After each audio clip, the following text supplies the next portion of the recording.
get so excited before I get up on the stage and be able to tell people about why I live and why I do what I do. And that's about Jesus Christ. I get more excited about that than I did when I was running out of that tunnel, getting ready to play on Sunday afternoon. It's such an honor to be here. You know, I told the earlier crew that, you know, the things that get you so excited in life is so important to you. I told them early on, I grew up in Lawton, Oklahoma. And so early on, I had my life plan already geared up. I knew right from the beginning that I was going to play football. I said I was born on January the 15th, 1974, and I came out of the hospital playing football. I mean, nobody didn't have to tell me to play football. I couldn't walk, I couldn't talk, but I knew football. And so as I grew up, I used to ball up a sock and play in the Super Bowl and do my thing. And then all of a sudden, I played for the first time in the third grade. When I was playing in the third grade, it just felt like it was peace that was on that football field. So I came up with a plan. That was my life plan. I said, you know what? Only thing in life that matters is football and Mike Minter.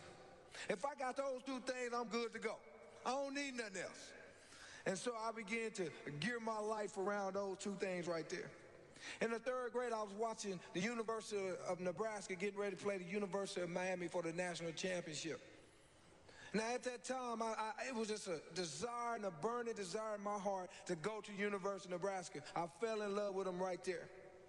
Now, you guys who know college football know an Oklahoma boy don't supposed to go to Nebraska. Something's wrong with that.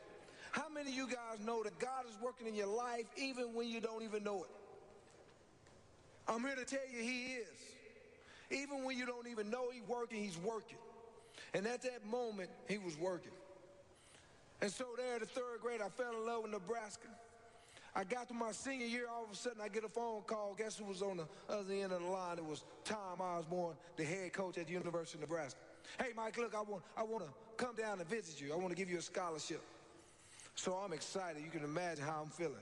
He comes down to the house, and he stands up, and tall guy, about 6'4". And so I know you guys looking at me right now saying, man, I thought he was bigger than that. He's not that big. I know some of you football players like, man, I think I can take him. Like, if he can make it, I can make it. I tell people all the time, you got to be smart and you got to be fast, okay? Smart enough to run away from the big guys when they come, and then fast enough to get away when they come out to you. You do that, you're going to be fine, guys. You'll make it to the NFL. And so at the time was telling me about the university, and I sat there and I looked at it and I said, Coach, I'm already there. I'm ready to go with you right now. I'll leave with you right now. Get in your bag. Let's go to Nebraska. And I didn't even know what Nebraska was, but I was ready to go. And so about a week later, I get an opportunity to go to Nebraska to visit Nebraska. Let me give you a little background right quick. I grew up in a neighborhood that was predominantly black. It was 98% black people. And I'm getting ready to go to Nebraska. Yeah. Yeah. You know, I grew up in a place that was very similar weather-wise like North Carolina and South Carolina. And I'm getting ready to go to Nebraska in February. I get off the plane, I come down, and it's about 9 degrees, man, and it's snowing. Now I'm thinking to myself, what is this? I didn't know it got that cold in the United States of America. I was like, this is amazing. And so all of a sudden they started showing me around Nebraska, the recruiting coordinator showing me around Nebraska, and I looked around at him, I said, oh, where the black people at? See, I'm nervous, I'm scared. You know, it's the first time I've ever been out of my environment, so I'm scared. Let me tell you guys something, the number one killer of your dreams is fear. See, fear to step out and do what God is calling you to do. So that's the number one killer of your dreams. See, so many people put it on so many other things, but it's fear. The thing that you got to do to overcome fear is faith. Faith would kill it every time. You got to have faith that God is taking you to where He's taking you to. And so I get there to the University of Nebraska, and I'm starting as a freshman, coming to my sophomore year, I'm All-American. Man, life seems so good. And so I'm sitting there thinking to myself, man, how sweet is life? I'm starting at the school I always want to start at. Man, life is good. And then all of a sudden, third game of the season, we getting ready to play Texas Tech. Second half, I come to make the tackle, and as I come to make a tackle, my left foot hit the turf wrong. Pow! My knee popped. And then I wrapped him up, and we tumbled over, and my knee continued to pop, pop, pop. It was a night game, and I'm looking up. It was a clear night game. I'm looking up in the sky, and I'm saying to myself, is this it? You telling me that football can be taken away at any moment? The one thing that I put all my trust into can be snatched away. I'm here to tell you today, guys, that if you got your trust into anything else but Jesus Christ, it can be snatched away at any moment. So you must hold on to something that's for eternity. And Jesus Christ is for eternity. So I remember sitting there and I'm saying to myself, man, you know what? I need to make a deal with God. I said, God, look, FCA, Fellowship of Christian Athletes, they always come and ask me to do these Bible studies. I didn't have time for them at first, but then all of a sudden I'm hurt, so I got time. I said, God, look, let's make a deal. You know, I go to this Bible study. If you get me back on the field, I promise I will. So I hold my up in, and I go to the Bible study, and I come in, and guess who's leading the Bible study? Tom Osborne, the head coach at the University of Nebraska.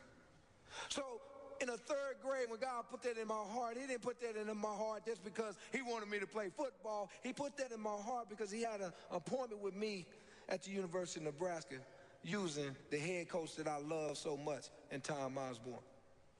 See, again, guys, God will use things so he can talk to you. He don't use things just have fun. He uses things so he can talk to you, have an appointment. Moment I went home and I said, man, I want this. I want Jesus Christ as my. So I went home and I kneeled beside the bed and I said, now look, I don't know how to say it. God, I don't know what to say, but I do know this. I want you to be my head coach. I want to be on your team.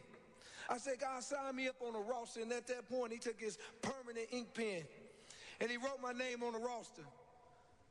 And from that point on, guys, let me tell you something. When you on that roster, you can't get cut. Oh, you're on there forever. I tell people all the time, the NFL don't stand for National Football League. It stands for not for long, because you're not there alone.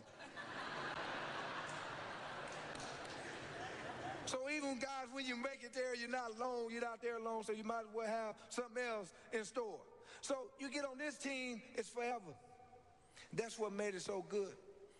You know, the other great thing about it is that if you want to be the greatest basketball player ever, you'll go get Michael Jordan.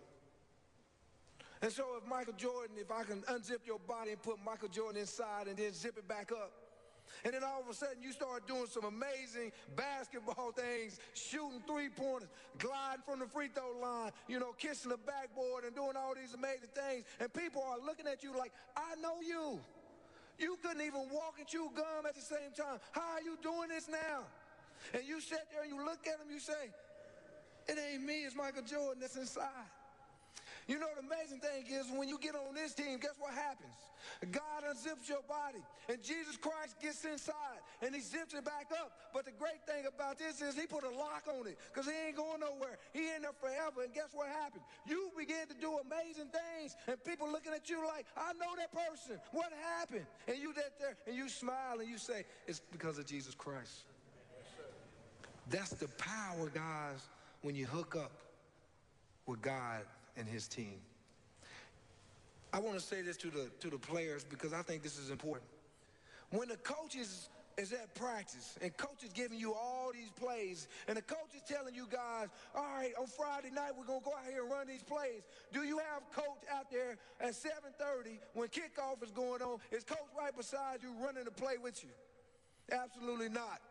He on the sideline. He can't come out there. But let me tell you this. When you get on God's team, guess what happens? When you out there on the field, God himself get out there with you. And so when you get in that three-point stance, God get in that three-point stance right next to you and say, let's go make this play happen. That's what happens when you get on God's team. Thank you so much for your time and your patience. God bless you. Amen. I love you, brother. Thank you. Fight for these guys today, man. I love you, man.